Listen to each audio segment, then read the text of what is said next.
Por unanimidade, STF torna mais 7 réus por trama golpista. Já chega a 21 o número de réus, entre eles Jair Bolsonaro. A primeira turma do Supremo Tribunal Federal, STF, decidiu nesta terça-feira, 6, tornar réus mais 7 denunciados pela trama golpista durante o governo do ex-presidente Jair Bolsonaro. Por unanimidade, os 5 ministros do colegiado aceitaram denúncia da Procuradoria-Geral da República, PGR, contra o núcleo 4 da trama, formado por militares do Exército e um policial federal que são acusados de organizar ações de desinformação para propagar notícias falsas sobre o processo eleitoral e ataques virtuais a instituições e autoridades por meio da estrutura da Agência Brasileira de Inteligência, ABIN. O caso ficou conhecido como ABIN Paralela. Os votos foram proferidos pelos ministros Alexandre de Moraes, relator do caso, Flávio Dino, Carmen Lúcia, Luiz Fux e Cristiano Zanin.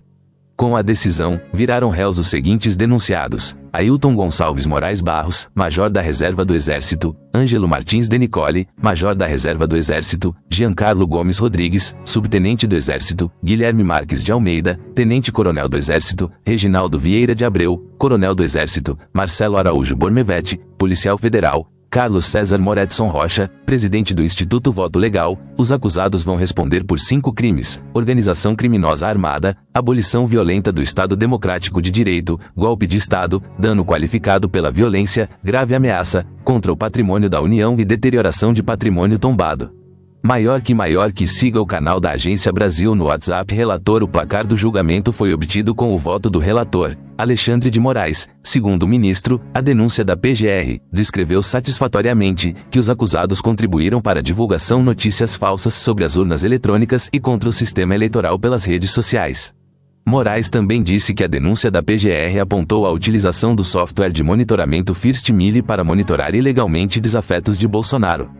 O ministro citou que as investigações descobriram que um dos acusados realizou 887 pesquisas ilegais por meio do programa.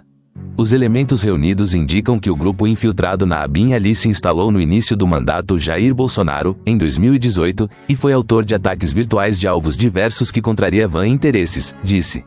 O relator também apontou que os alvos dos ataques virtuais eram escolhidos a partir das declarações públicas de Bolsonaro. Moraes argumentou ainda que as investigações também mostram a atuação do grupo para a realização de ataques virtuais ao então comandante do Exército, General Freire Gomes, e o comandante da Aeronáutica, Brigadeiro Batista Júnior, por não aderirem à proposta de golpe. A instrumentalização dessas mensagens é para a coação do comandante-geral do Exército por parte de outros militares. Por que isso? Porque ele se negou a aderir ao golpe de Estado, concluiu. Carmen Lúcia. Durante o julgamento, a ministra Carmen Lúcia também condenou a divulgação de desinformação e disse que a mentira virou mercadoria nas redes sociais. Ação penal. Com a aceitação da denúncia, será aberta uma ação penal na Corte. A abertura marca o início à instrução processual, fase na qual os advogados poderão indicar testemunhas e pedir a produção de novas provas para comprovarem as teses de defesa.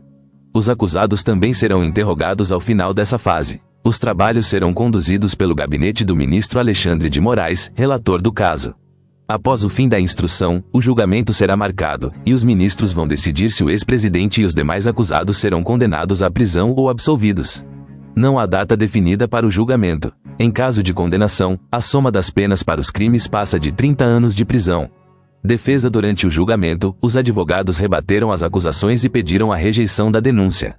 Réus. Até o momento, foram julgadas as denúncias contra os núcleos 1, 2 e 4, totalizando 21 réus. Em março deste ano, por unanimidade, o ex-presidente Jair Bolsonaro e mais 7 acusados também viraram réus. Ainda serão analisadas as denúncias contra os núcleos 3 e 5.